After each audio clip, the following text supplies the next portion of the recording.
Tuhan, biarlah lagu ini menjadi doa kami. Allah Roh Kudus, penuhi kami, ubah hati kami.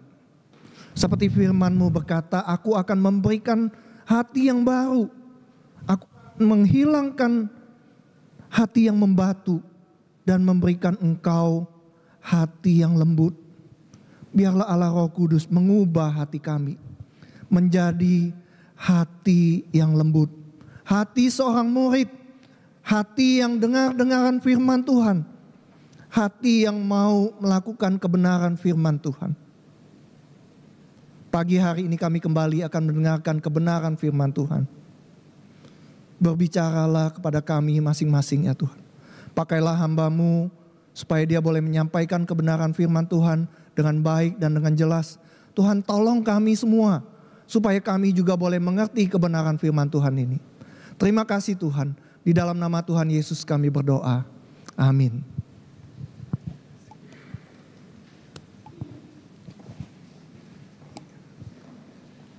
Ya, shalom, selamat pagi sekali lagi Bapak Ibu.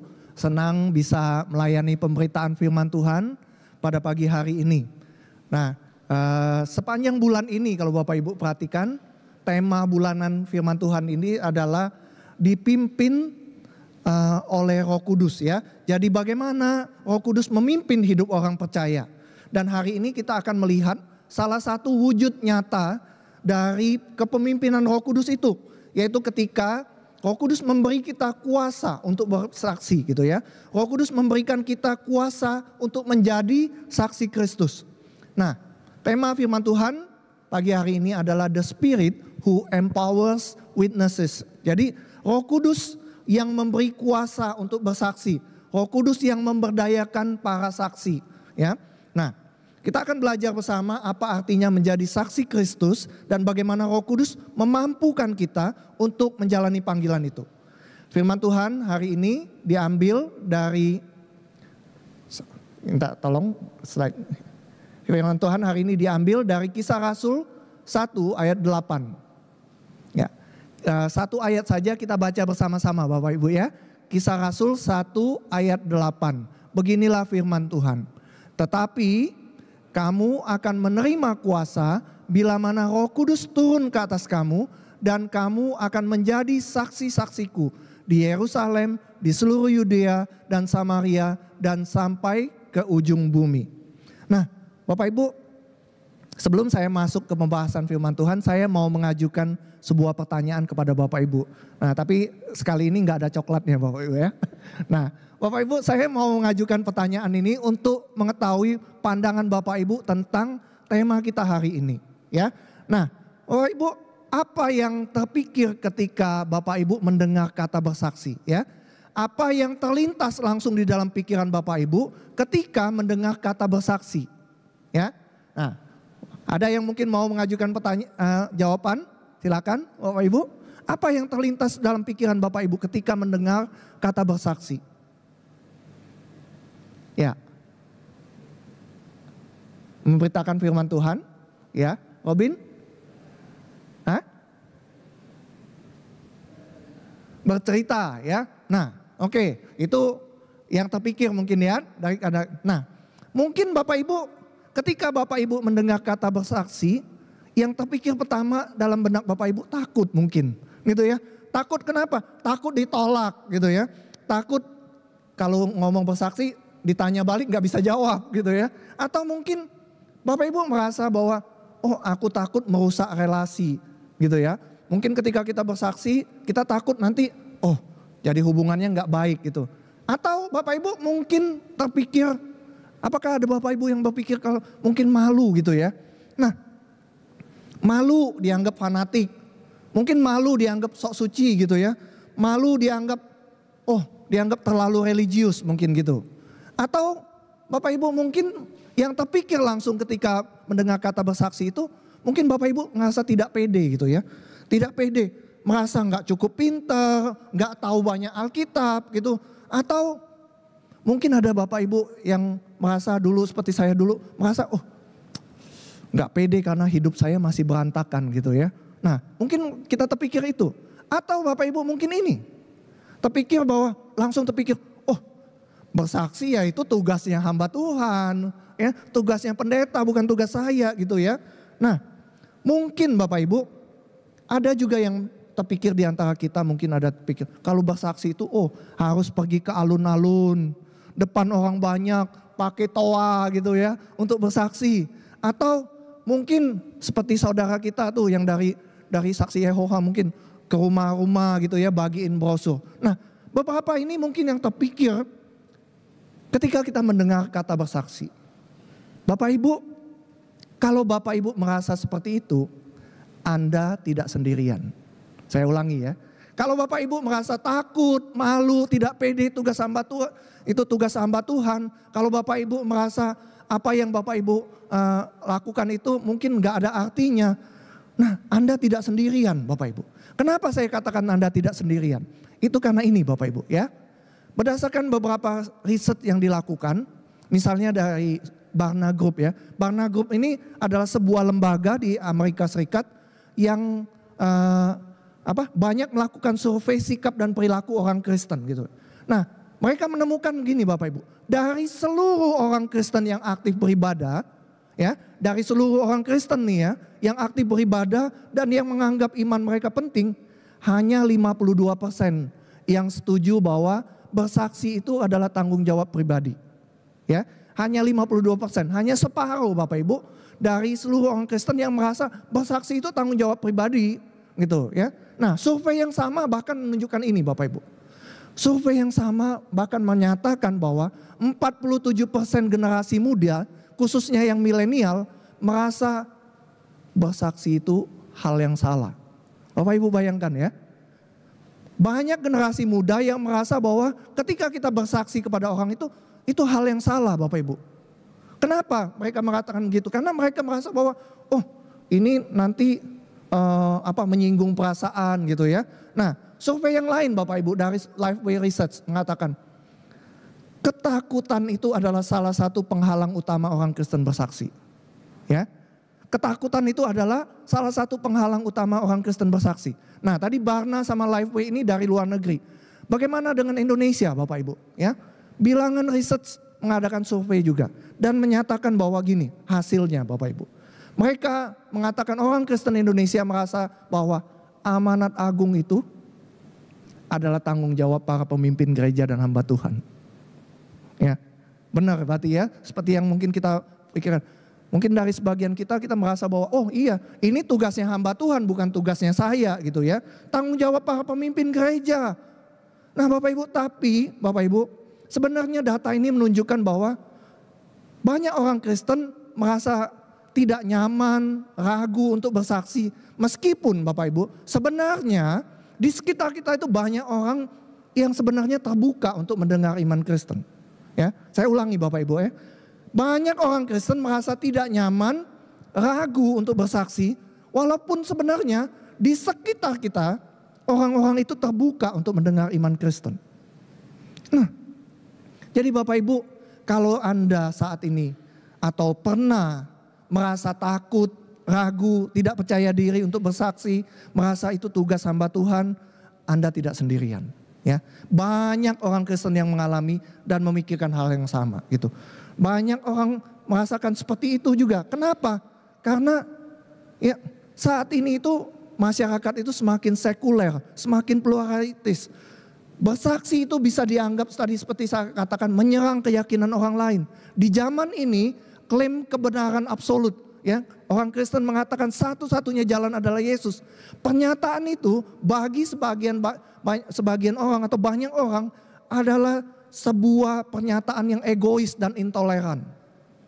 Bapak Ibu, di zaman ini ya, orang itu merasa bahwa semua agama itu sama dan semua jalan mengarah kepada Tuhan. Dan pola pikir yang seperti itu, pemikiran yang seperti itu membuat bersaksi itu menjadi sesuatu yang sulit, ya, menjadi sesuatu yang sangat menantang karena kondisi seperti itu. Nah, Bapak Ibu akan tetapi di tengah begitu banyak masalah, pergumulan, tantangan, hambatan untuk bersaksi itu, saya ingin mengajak kita semua untuk melihat ya, Apa sih yang sebenarnya Tuhan maksud ketika Dia meminta kita menjadi saksi, ya? Apakah bersaksi itu memang seberat atau sesulit yang kita pikir itu, ya? Haruskah kita bisa menjawab semua pertanyaan yang diajukan kepada kita waktu kita bersaksi? Atau mungkinkah selama ini justru kita punya gambaran yang keliru tentang bersaksi? Nah, kita akan belajar dari firman Tuhan, ya. Apa itu bersaksi? Bagaimana Roh Kudus memampukan kita? Nanti kita akan melihat bagaimana cara kita bersaksi.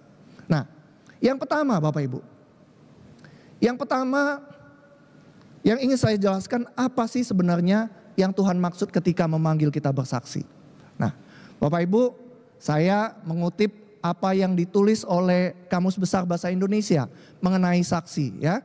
Kamus Besar Bahasa Indonesia mengatakan saksi itu adalah orang yang melihat atau mengetahui sendiri suatu peristiwa atau kejadian, ya. Jadi orang itu melihat, mengetahui sendiri suatu peristiwa atau kejadian. Nah, kalau kita lihat kayak gini, bersaksi itu artinya apa?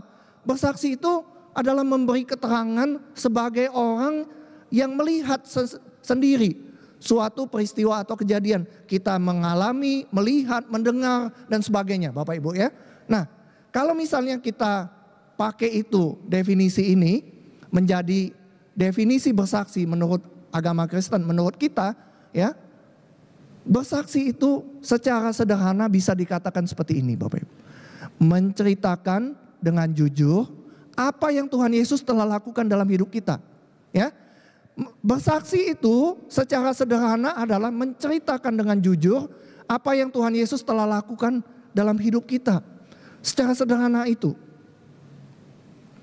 Bapak Ibu, kalau kita lihat definisi ini, ya, kalau lihat definisi ini, maka seharusnya kita nggak perlu khawatir. Nggak perlu khawatir harus tahu banyak ayat. Nggak perlu khawatir harus memiliki jawaban atas semua pertanyaan yang diajukan kepada kita, ya. Nggak perlu jadi seorang pembicara yang hebat, ya. Karena kenapa? Karena bersaksi itu bukan tentang kepandaian kita, tetapi tentang kesediaan kita. Kesediaan apa? Kesediaan untuk menceritakan dengan jujur apa yang Tuhan Yesus telah lakukan dalam hidup kita. Bapak Ibu ingat, Tuhan tidak mencari saksi yang sempurna, tetapi Dia mencari saksi yang bersedia. Saya ulangi Bapak Ibu, ya. Tuhan tidak mencari saksi yang sempurna. Dia tidak mencari saksi yang sempurna, tetapi Dia mencari saksi yang bersedia. Dia mencari saksi yang bersedia, ya. Bersaksi juga bukan ajang debat atau ajang adu argumen.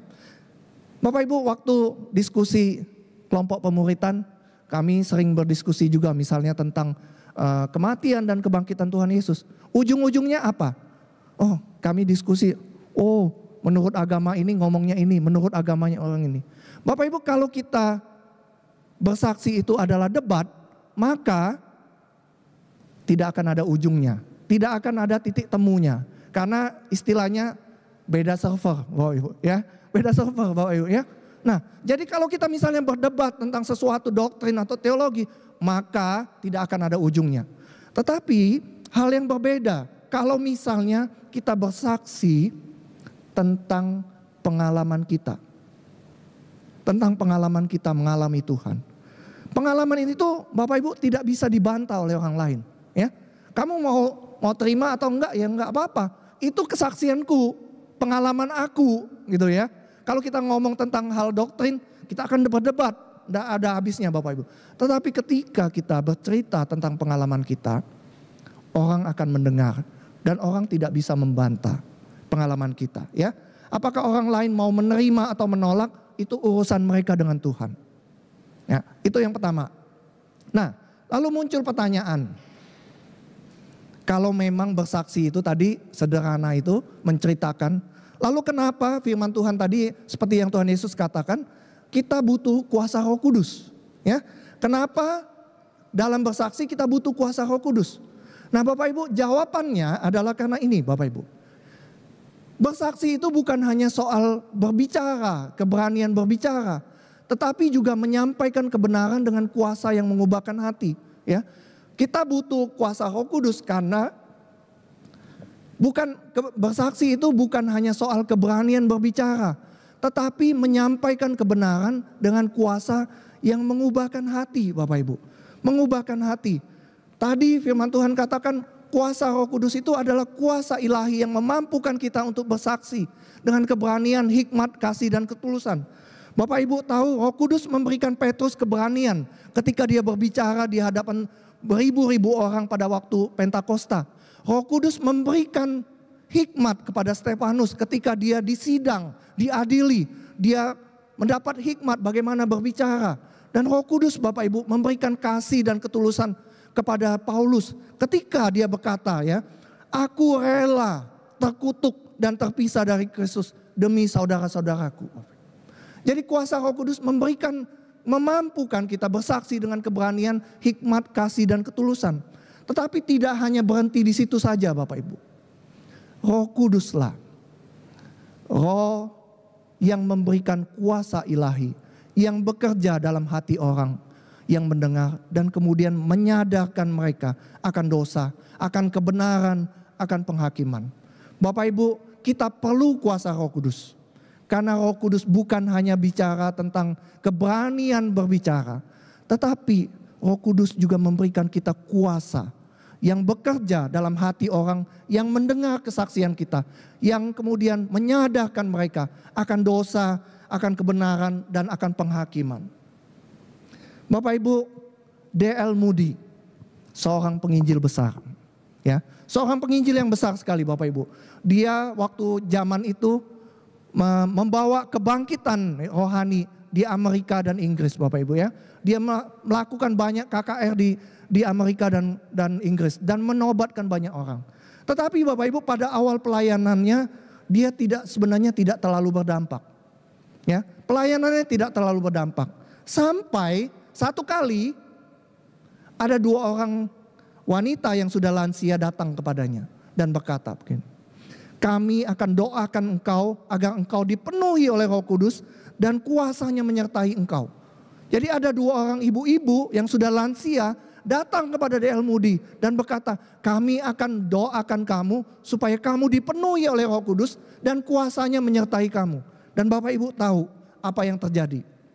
D.L. Moody berkata, saya masih berkhotbah dengan kata-kata yang sama.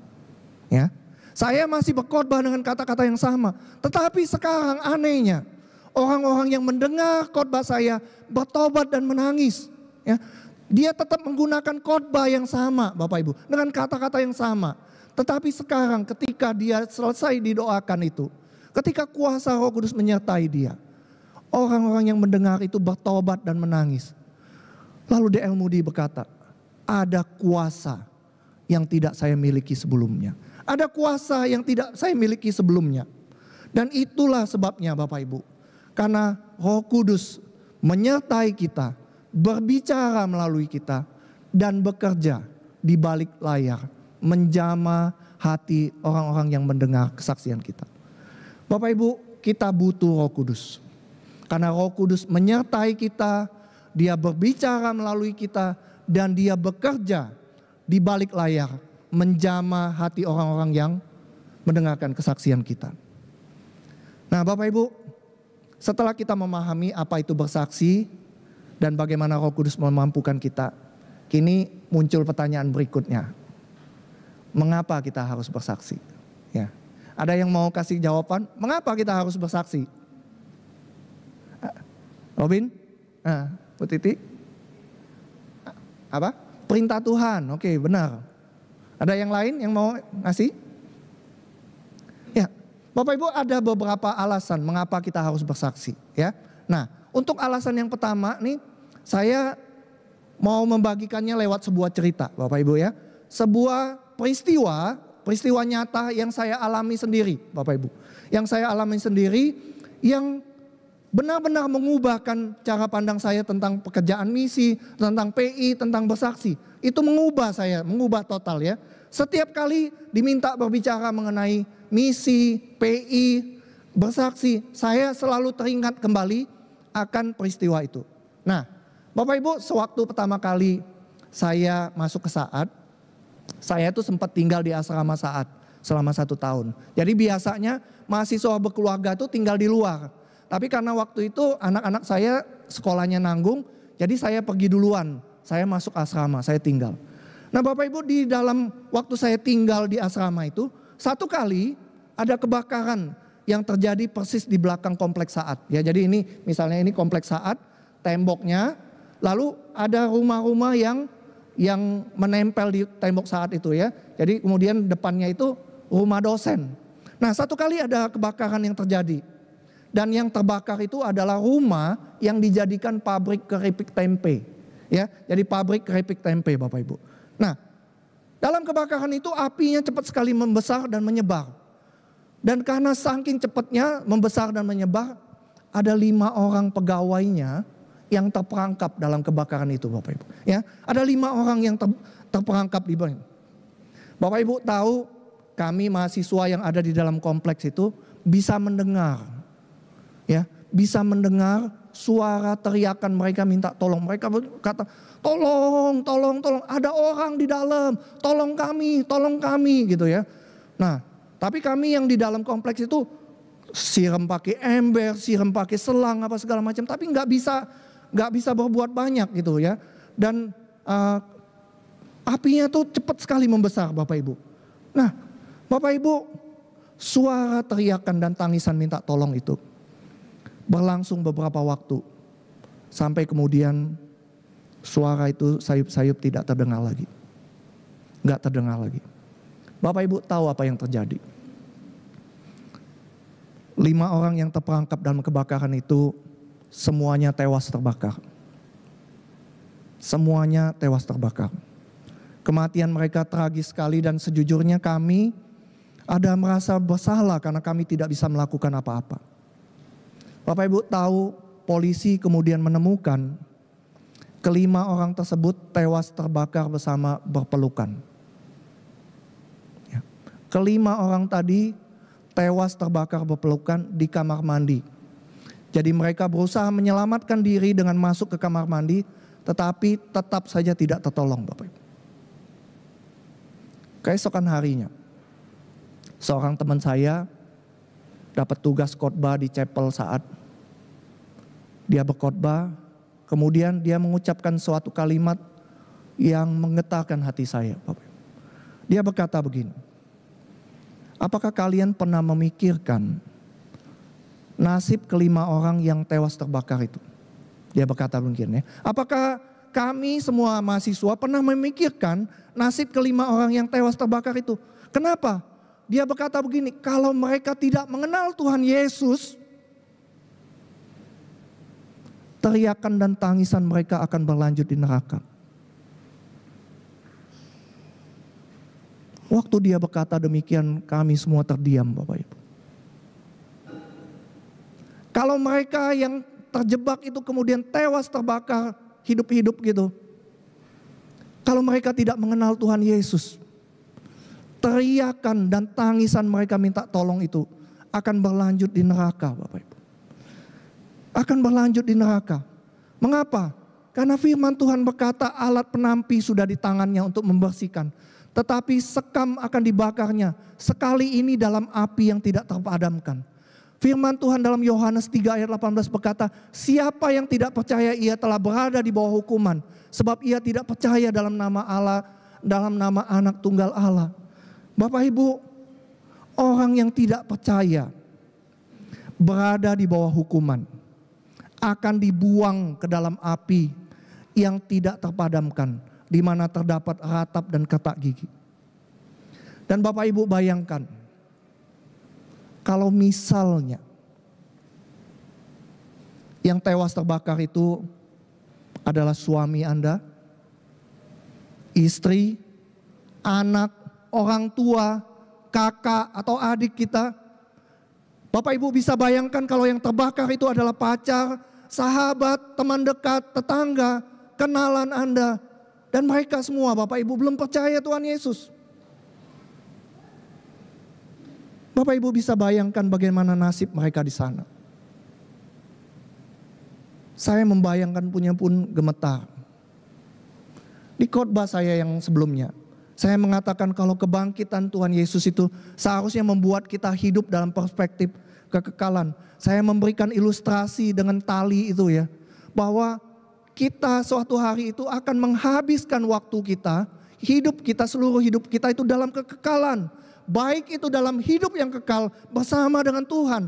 Atau dalam kematian yang kekal, terpisah dari Tuhan. Banyak orang Kristen yang hidup dalam tanda kutip zona nyaman rohani. Sehingga tidak terlalu memikirkan nasib orang lain yang belum mengenal Tuhan Yesus. Bapak Ibu, inilah alasan yang pertama mengapa kita harus bersaksi. Alasan pertama kita harus bersaksi adalah karena ini. Karena ada bahaya kekal yang mengancam hidup mereka yang tidak mengenal Tuhan Yesus. Dan kita itu harus sadari itu. Ada bahaya kekal yang mengancam hidup mereka. Nah, alasan yang kedua Bapak Ibu. Alasan yang kedua mengapa kita harus bersaksi adalah karena ini seperti yang tadi dikatakan oleh Bu Titi. Karena ini adalah mandat atau tugas dari Tuhan Yesus. Bapak Ibu, bahaya kekal tadi yang mengancam mereka yang tidak percaya itu sebenarnya bukan sesuatu yang Tuhan inginkan. Hati Tuhan bukanlah hati yang senang melihat manusia itu binasa, melainkan hati yang penuh kasih dan belas kasihan. Itu sebabnya Yohanes 3 ayat 16 berkata, karena begitu besar kasih Allah akan dunia ini, Ia mengaruniakan anaknya yang tunggal, supaya setiap orang yang percaya kepadanya tidak binasa. Firman Tuhan yang lain dalam 2 Petrus 3 ayat 9 berkata, Tuhan tidak lambat menepati janjinya, tetapi Ia sabar, karena Ia menghendaki supaya semua orang berbalik dan bertobat. Bapak Ibu, inilah alasan kedua. Mengapa kita harus bersaksi? Yaitu karena Allah mengasihi mereka yang belum mengenal Dia. Dan Ia memberikan mandat atau tugas kepada kita untuk bersaksi supaya mereka tidak binasa. Bapak. Ini alasan kedua. Alasan pertama karena ada bahaya kekal yang mengancam hidup mereka. Alasan yang kedua karena Allah mengasihi mereka dan Ia memberikan mandat kepada kita untuk bersaksi supaya mereka tidak binasa. Bapak Ibu, kalau kita mendengar kata mandat atau tugas, ya, kalau kita mendengar kata mandat atau tugas, biasanya apa yang terpikirkan oleh kita? Ini biasanya anak-anak sekolah nih yang paling tahu rasanya gimana ya. Anak-anak sekolah, anak-anak kuliah. Kalau dengar kata tugas tuh apa yang ada dalam benak kita? Beban bukan? Benar nggak Bapak Ibu? Ya, beban bukan? Waktu kita dengar kata mandat atau tugas, kita langsung pikir, oh ini beban nih, tanggung jawab nih. Tanggung jawab berat untuk kita lakukan.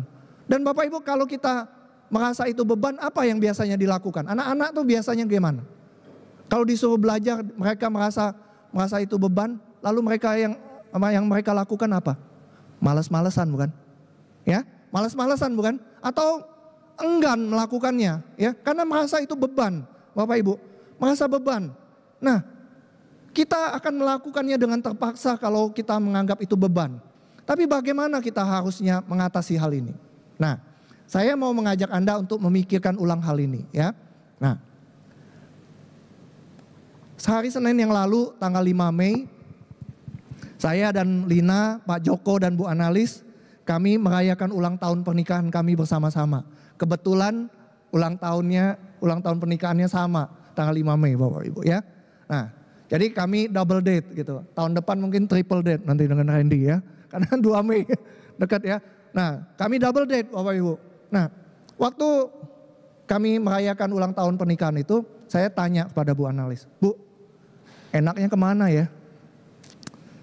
Saya pertama ngomong sama dia, kita ke Tawangmangu aja.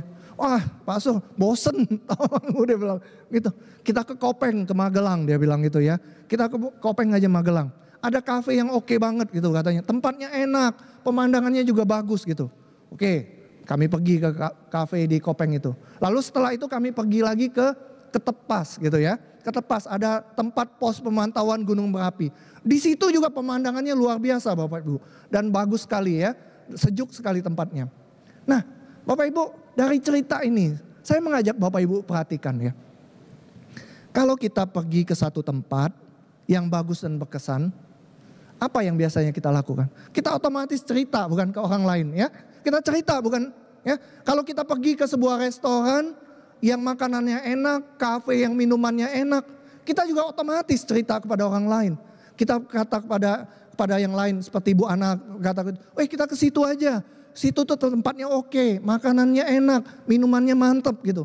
Kalau kita ke bioskop Bapak Ibu ya, kita ke bioskop, kalau filmnya bagus, apa yang biasanya kita lakukan? Kita cerita bukan? Boleh tuh nonton film itu, bagus. Nggak nyesel deh pasti gitu ya. Nah Bapak Ibu bisa bandingkan ya. Satu sebagai beban, satu dengan sukacita kita melakukannya. Kenapa bisa beda begitu? Kenapa bisa beda? Satu beban, satu sukacita. Yang membuat perbedaan adalah yang terakhir ini. Karena kita sendiri mengalaminya. Dan kita tahu, oh ini enak, oh ini bagus. Oh ini pemandangannya bagus banget gitu ya. Dan kita mengalami sendiri. Tanpa diminta, tanpa disuruh, tanpa diiming-imingi apapun, kita otomatis lakukan itu. Kita juga tidak malu melakukannya, tidak malu cerita kepada orang lain, tidak takut bercerita kepada orang lain. Kita lakukan itu dengan hati yang senang, hati yang sukarela. Nah Bapak Ibu, pengalaman ini membuat saya bertanya gitu ya. Bertanya-tanya dalam hati. Kalau misalnya ada orang Kristen tidak bersaksi, jangan-jangan Bapak Ibu, ya, jangan-jangan karena dia belum mengalami keindahan, dia belum mengalami sendiri keindahan di dalam Tuhan, keindahan pengampunan dan penebusan, keindahan kebangkitan dan keindahan kuat kuasanya. Bapak Ibu, kalau ada orang Kristen yang tidak bersaksi, jangan-jangan keindahan itu sudah pudar dalam hati dan hidup kita. Sehingga kita nggak lagi antusias. Kita tidak lagi semangat untuk cerita. Rasa indah, rasa kagum, rasa takjub, rasa syukur kita. Jangan-jangan sudah hilang Bapak Ibu. Damai sejahtera dan sukacita waktu kita mengikuti Tuhan Yesus. Jangan-jangan juga sudah hilang. Kami yang mengikuti kelompok pemuritan baru saja menyelesaikan sesi mengapa saya Kristen 12 kali gitu ya. Nah baru masuk ke bahan DG. Bapak Ibu, dari pembicaraan saya dengan beberapa peserta, ada seorang peserta yang mengungkapkan begini Bapak Ibu. Dia mengungkapkan rasa terima kasihnya sudah diajak mengikuti kelompok pemuritan ini. Lalu dia bertanya Bapak Ibu, apa yang bisa saya lakukan Bapak Ibu? Pak Sur, apa yang bisa saya lakukan di tengah segala kelemahan dan kekurangan diri saya? Dia berkata, saya rindu orang lain juga bisa merasakan kasih Tuhan yang luar biasa seperti yang dia rasakan. Dia siap dan akan mendukung pelayanan ke gereja untuk pemuritan ini. Dia tidak merasa kelompok pemuritan ini sebuah beban, tapi justru adalah sarana anugerah. Nah Bapak Ibu, seperti ini juga lah seharusnya dalam hal kita bersaksi Bapak Ibu. Jangan anggap itu beban, tetapi anggaplah itu sebagai sarana anugerah untuk kita menceritakan kasih Tuhan yang kita alami. Bapak Ibu, saya juga pernah menyampaikan, kalau Bapak Ibu ingat dalam khotbah di akhir tahun, saya menyampaikan khotbah dan saya mengutip ada beberapa orang yang bertanya kepada saya, Pak Sur nggak malu bercerita ya, waktu bersaksi bercerita menceritakan pergumulan Bapak dulu kecanduan pornografi. Lalu Lina dan anak-anak dalam beberapa kesempatan juga mengingatkan saya, mungkin orang lain sudah bosen loh dengar kesaksian kamu gitu ya. Kamu sering sekali ngomong soal itu gitu. Nah Bapak Ibu, tapi saya menjawab begini Bapak Ibu. Ya, saya tidak malu ya bercerita. Kenapa saya tidak malu? Karena itu menceritakan apa yang Tuhan sudah lakukan dalam hidup saya. Saya tidak malu bercerita itu karena itu menceritakan apa yang Tuhan sudah lakukan dalam hidup saya. Dan saya juga tidak bosan menceritakannya Bapak Ibu. Karena apa? Karena ini, setiap kali saya bersaksi, saya diingatkan kembali. Direview lagi betapa besarnya anugerah Tuhan bagi saya dan bagi keluarga saya. Bapak Ibu, setiap kali kita bersaksi, sebenarnya kita sedang mengingat kembali kasih dan anugerah Tuhan. Dan itu membuat kita semangat lagi. Api Roh Kudus yang dalam hati kita itu menyala kembali dan membuat kita berapi-api mengikuti Tuhan, melayani Tuhan. Saya berharap Bapak Ibu juga mengalami seperti yang saya alami ini.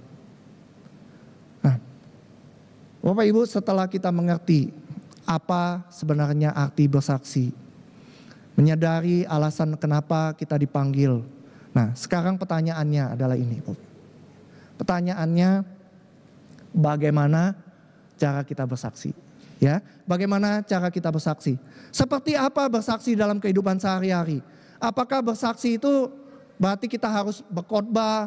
Apakah bersaksi itu hanya dilakukan oleh orang yang sudah pandai bicara gitu ya? Nah, saya ingin mengajak Bapak Ibu untuk melihat bahwa bersaksi itu bisa dilakukan siapa saja, di mana saja, dan dengan cara yang sangat sederhana. Yang pertama Bapak Ibu, bersaksilah lewat hidupmu sehari-hari. Ya, saya ulangi, bersaksilah lewat hidupmu sehari-hari. Seorang tokoh Kristen yang terkenal, Francis dari Assisi, berkata begini, preach the gospel at all times, when necessary, use words. Ya, Bapak Ibu, khotbahkan Injil itu setiap saat, dan apabila diperlukan, baru pakai kata-kata. Ya, Bapak Ibu tangkap maksud dari Francis ini? Bersaksilah setiap saat, gunakan hidupmu, pakai hidupmu untuk bersaksi. Dan kalau diperlukan, baru pakai kata-kata. Matius 5 ayat 16 berkata begini, demikian hendaklah terangmu bercahaya di depan orang, supaya mereka melihat hidupmu, supaya mereka melihat perbuatanmu yang baik, dan memuliakan Bapamu yang di surga. Kesaksian hidup kita Bapak Ibu, seringkali lebih kuat daripada banyak kata. Bapak Ibu, ketika orang melihat kita di tempat kerja perform outstanding gitu ya, luar biasa gitu. Ketika kita di tempat kerja, kita menjaga integritas, menjaga kejujuran. Ketika orang melihat kita tetap sabar dalam tekanan, jujur saat tidak ada yang melihat, mengampuni saat disakiti. Itu Bapak Ibu adalah kesaksian yang luar biasa. Lebih dari ribuan kata-kata Bapak Ibu. Cara kita memperlakukan rekan kerja, bagaimana kita merespon tekanan atau konflik, bisa membuat orang bertanya, kok kamu bisa seperti itu ya? Kok kamu bisa tetap tenang? Oh, kamu bisa tetap sabar? Mereka Bapak Ibu mungkin tidak membaca Alkitab, tetapi Bapak Ibu mereka bisa membaca hidup kita. Jadi Bapak Ibu, bersaksilah lewat hidupmu sehari-hari. Yang kedua Bapak Ibu, bagaimana cara kita bersaksi? Ceritakan apa yang Tuhan lakukan dalam hidupmu. Ya, ceritakan apa yang Tuhan lakukan dalam hidupmu. Nah Bapak Ibu, orang buta yang disembuhkan oleh Tuhan Yesus itu berkata begini, apakah orang itu, Yesus ya, apakah orang itu berdosa? Aku nggak tahu. Tapi satu hal yang aku tahu, aku tadinya buta dan sekarang dapat melihat. Bapak Ibu, kita tidak perlu tahu banyak ayat atau jawaban untuk bersaksi. Ya, jangan salah paham ya. Saya bukan berkata kita nggak perlu baca Alkitab, enggak. Ya, kita tidak perlu tahu banyak ayat atau jawaban untuk bersaksi. Ceritakan pengalaman kita. Bagaimana Tuhan menguatkan saat sakit, bagaimana Tuhan menolong saat putus asa, bagaimana Tuhan memberikan damai di tengah badai. Bapak Ibu tahu Ibu Nani Jakaria, ya, Ibu Nani Jakaria hari Kamis lalu baru dioperasi. Dan hari Selasa sebelumnya Bu Nani itu bersaksi di persekutuan doa. Dia ngomong begini Bapak Ibu, saya itu orangnya paling gampang stres. Dan saya bisa bayangkan bagaimana stresnya saya nanti akan menjalani operasi, menjalani pengobatan. Saya akan merasa, saya sudah bisa bayangkan bagaimana stresnya Bapak Ibu. Tapi Bapak Ibu tahu, Tuhan mengubahkan. Dia bisa punya kekuatan dan ketenangan ekstra waktu menghadapi. Dia bisa tenang, ya. Dan ini kesaksian yang sangat kuat Bapak Ibu. Bu Nani itu ketika diperiksa di rumah sakit, dia melihat ada seorang ibu lain dari agama lain yang ketakutan untuk menjalani pemeriksaan. Lalu dia bisa bersaksi. Dan kesaksiannya itu menenangkan hati ibu lain itu. Kesaksian kita mungkin adalah jawaban yang orang lain butuhkan hari ini. Kesaksian kita mungkin adalah jawaban yang orang lain butuhkan hari ini. Ya. Nah, yang ketiga Bapak Ibu, bersaksilah lewat media sosial. Ya, bersaksilah lewat media sosial. Zaman digital ini media sosial itu adalah sarana yang efektif yang bisa menjangkau banyak orang. Firman Tuhan katakan begini Bapak Ibu, segala sesuatu yang kamu lakukan dengan perkataan atau perbuatan, lakukanlah semuanya itu dalam nama Tuhan Yesus sambil mengucap syukur melalui Dia kepada Allah Bapa. Nah Bapak Ibu, bagikan pengalaman hidup kita bersama Tuhan lewat media sosial. Bagikan renungan pribadi. Jangan pakai media sosial kita. Saya sering melihat status orang ngeluh soal pekerjaan. Marah-marah di media sosial, status media sosial. Lalu memaki-maki orang di media sosial. Jangan pakai media sosial kita untuk itu Bapak Ibu. Tetapi pakailah media sosial kita untuk alat bersaksi. Kalau kita bisa posting tempat makanan, tempat liburan atau tempat makan yang enak, kenapa kita nggak bisa posting kebaikan Tuhan yang kita rasakan? Bapak Ibu, jangan pernah meremehkan media sosial juga. Nah, ini yang baru viral nih Bapak Ibu. Ya, Pak B.S. Gunawan, rotinya tiba-tiba viral. Nah Bapak Ibu, jangan pernah remehkan media sosial. Satu postingan sederhana bisa menjangkau banyak orang. Satu postingan kita bisa menyentuh hati banyak orang. Lina juga punya pengalaman ini ya. Dia lihat TikTok itu ada cuplikan-cuplikan lagu rohani. Dia download, share di status WA. Dan Bapak Ibu tahu apa yang terjadi ketika dia share itu. Ada teman-temannya yang beragama lain yang ngomong, terima kasih ya. Pujian tadi memberkati saya. Aku lagi stres-stresnya lagi ini. Waktu dengar lagu rohani langsung hatiku tenang lagi. Dan Bapak Ibu lihat kalau di YouTube ya. Kalau Bapak Ibu di YouTube lihat, kalau ada lagu-lagu rohani, Bapak Ibu baca komennya. Selalu ada orang dari agama lain yang mengatakan, dulu aku agama lain loh. Aku bertobat karena dengar lagu ini. Bapak Ibu coba perhatikan di YouTube. Selalu ada orang-orang yang begitu. Saya agama lain, tapi saya menikmati lagu-lagu ini. Nah Bapak Ibu, pakailah media sosial itu menjadi media untuk bersaksi yang sangat efektif. Ya. Jadi Bapak Ibu, bersaksi itu bisa sederhana, nyata dan sesuai zaman. Ya, bersaksi itu bukan cuma tugas pendeta atau hamba Tuhan. Ya, tapi setiap orang bisa menunjukkan Yesus lewat hidup mereka, lewat cerita bahkan media sosialnya. Hari ini kita belajar bersaksi bukan beban, tapi undangan kasih dari Tuhan. Ya, Tuhan memanggil kita bukan hanya pendeta atau majelis untuk jadi saksi. Dan ini kabar baiknya Bapak Ibu. Kita tidak perlu melakukannya sendiri. Karena Roh Kudus memberi kita kuasa, memberikan kita keberanian, hikmat, kasih untuk bersaksi. Bersaksi bisa mulai dari yang kecil, lewat hidup kita, cerita sederhana, media sosial kita. Jangan tunggu untuk sempurna baru bersaksi. Karena Bapak Ibu tahu, seringkali justru kesaksian kita yang jujur, di tengah kelemahan kita, kesaksian itu yang paling menyentuh hati semua orang. Dunia saat ini butuh terang Kristus. Dan terang itu ada dalam hidup kita.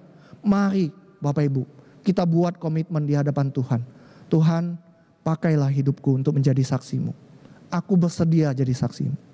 Tuhan memberkati kita semua. Mari kita masuk dalam sikap doa.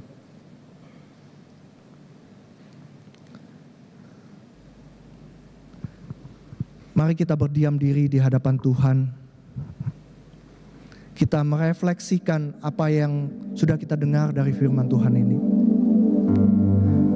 Mungkin ada bagian-bagian dari firman Tuhan hari ini yang menegur kita.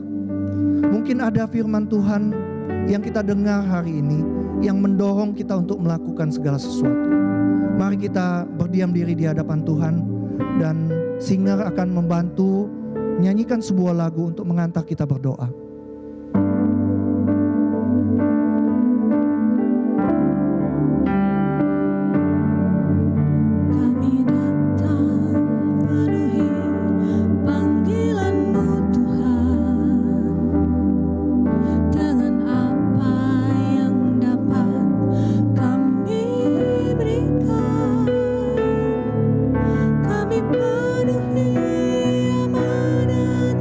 Aku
tadi kita baru saja menyanyikan sebuah pengakuan dan komitmen.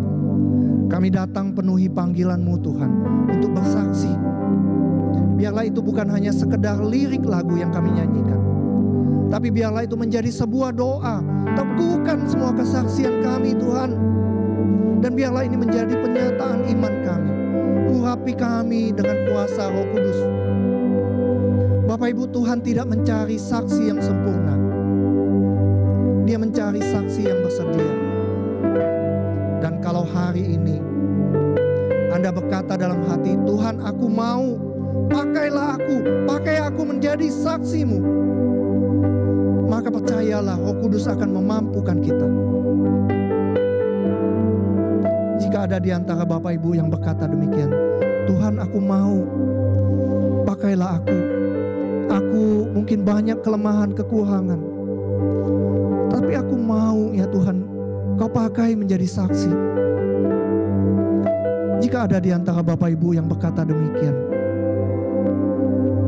saya mau berdoa untuk Anda. Taruhlah tangan kanan Anda di dada kiri. Jika Anda berkata hari ini, Tuhan aku mau jadi saksi, pakai aku Tuhan. Jika Anda berkata demikian, taruh tangan kanan Anda di dada kiri. Saya akan berdoa untuk Bapak Ibu. Tuhan, Engkau yang melihat anak-anak-Mu yang berdoa di hadapan-Mu. Kami datang di hadapan-Mu membawa kerinduan kami untuk taat kepada panggilan-Mu. Kami sadar ya Tuhan, kami tidak selalu berani bersaksi. Kadang kami takut, kadang kami malu, kadang kami merasa tidak mampu. Tetapi hari ini kami belajar bahwa Engkau tidak menuntut kesempurnaan, hanya kesediaan kami untuk dipakai oleh-Mu Tuhan. Kami mau menjadi saksi-Mu. Pakai hidup kami, pakai perkataan kami, pakai sikap kami, pakai bahkan media sosial kami ya Tuhan, untuk menyatakan kasih dan kebenaran. Penuhi kami dengan kuasa Roh Kudus, supaya kami bersaksi bukan hanya dengan kekuatan sendiri, tetapi dengan keberanian dan kasih dari-Mu. Kami akan mulai dari keluarga kami, teman-teman kami, sampai kemanapun Engkau utus kami. Biarlah nama-Mu dimuliakan lewat hidup kami. Di dalam nama Tuhan Yesus, kami berdoa, kami menyerahkan hidup kami.